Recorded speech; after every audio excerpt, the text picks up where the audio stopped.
Halo teman-teman, assalamualaikum. Kembali lagi bersama aku, Revi Mariska.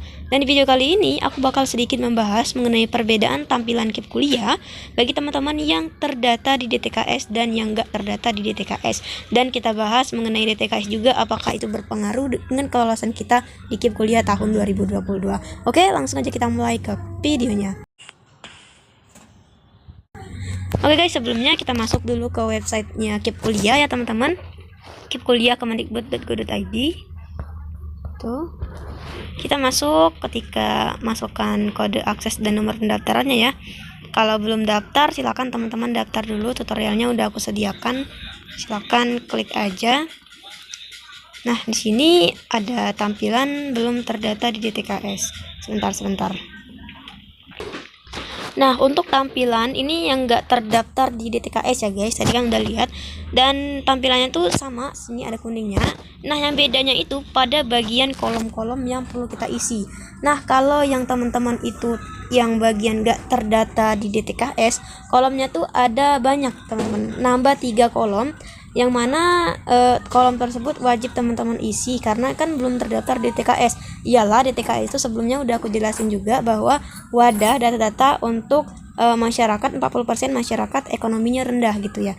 Jadi mungkin udah terdaftar di sana data-data ekonomi teman-teman, aset dan rumah teman-teman sudah terdata gitu.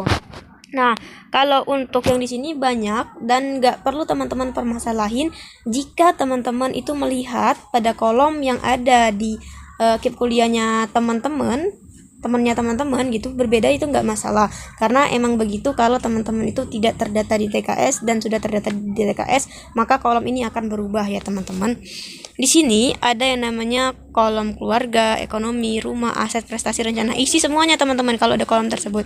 Oh ya, kalau jika belum terlihat teman-teman terdata atau enggak DTKS-nya, silakan klik bagian ini, cek status DTKS, kemudian nanti akan muncul, dan jika keterangannya itu terdata di DTKS maka dia akan otomatis berubah koloman ini. Nah, di sini perbedaannya, kalau yang terdata di DTKS tampilannya tuh akan seperti ini nih teman-teman. Dia akan berubah menjadi seperti ini. Nah, ada kolom biodata, keluarga, prestasi, rencana, dan seleksi. Cuman ada 5 kolom ya teman-teman untuk yang terdaftar di DTKS gitu ya teman-teman. Yang mana tuh nggak ada, berarti yang nggak ada kolom ekonomi, kolom rumah, dan kolom aset. Nah, itu ekonomi banget ya teman-teman, yang mana pihak KIP kuliah itu ingin melihat data ekonomi kita karena kita nggak terdaftar di DTKS. Sedangkan yang sudah terdaftar di DTKS tersebut, bahwa berarti datanya tersebut sudah ada atau sudah terdata di Kemensos gitu ya teman-teman. Jadi dia udah sinkron dengan Kemensos, sudah tahu bahwa bagi ini data dari pihak pelamar KIP kuliah ini.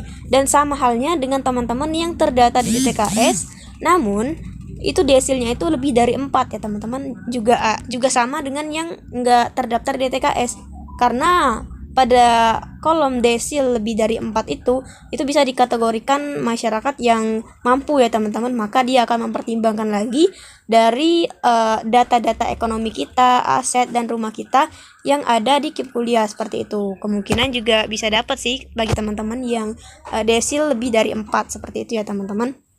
Untuk desil kurang atau sama dengan 4 itu masih dalam kategori ekonominya lemah ya teman-teman. Jadi kemungkinan besar itu mendapatkan KIP kuliah tahun 2022.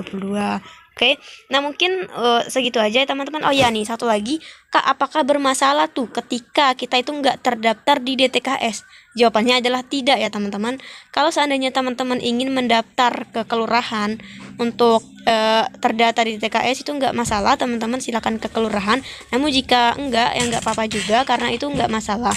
Karena melihat dari tahun sebelumnya juga bahwa banyak banget yang belum terdata di DTKS, namun itu nggak masalah, yang mana dia lolos di KIP kuliah tahun 2021 kemarin.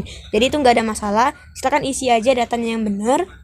Dan jangan permasalahin yang bagian kolom rumah, aset, dan ekonomi tadi untuk yang nggak terdaftar di DTKS dan untuk yang desilnya lebih dari 4 ya teman-teman. Oke, mungkin segitu aja informasi hari ini. Jangan lupa like, comment, dan subscribe. Semangat!